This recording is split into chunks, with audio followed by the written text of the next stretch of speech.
Prandaj dhe le të bashkohemi ne me 11 maj për të nda përfundimisht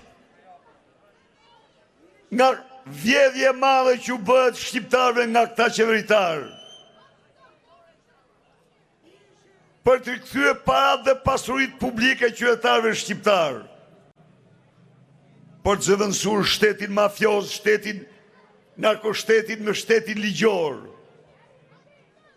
për të respektuar liritë dhe drejtat njerëzore, për barazinë e vërtet gjinore. Çfarë thoshte sot Burreci 2 metra gjatë? 70% të forcave të punës e bëjnë gratë. Po, pasi burrat e tyre janë nisë në migracion, sepse nuk sironin do të kafshatën këtu në Shqipëri. Po kjo nuk është tregues. Kjo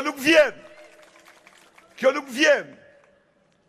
Se burrat kanë marrë përsipër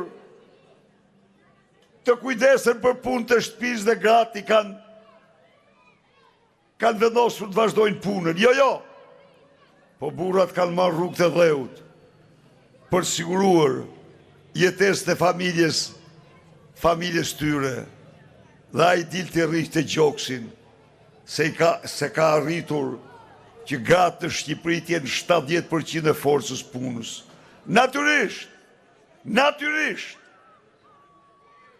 Për atë edhe 80%, edhe 90% po të shkojnë.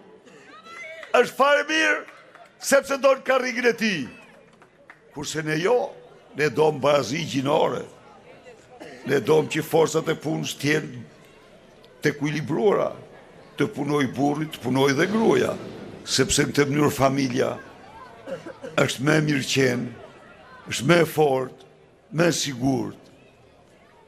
Garantoj çdo nën, çdo motër, se përparësia absolute në programin tonë do t'jetë suksesi tyre në biznese, në karrierë dhe në të gjitha drejtimet.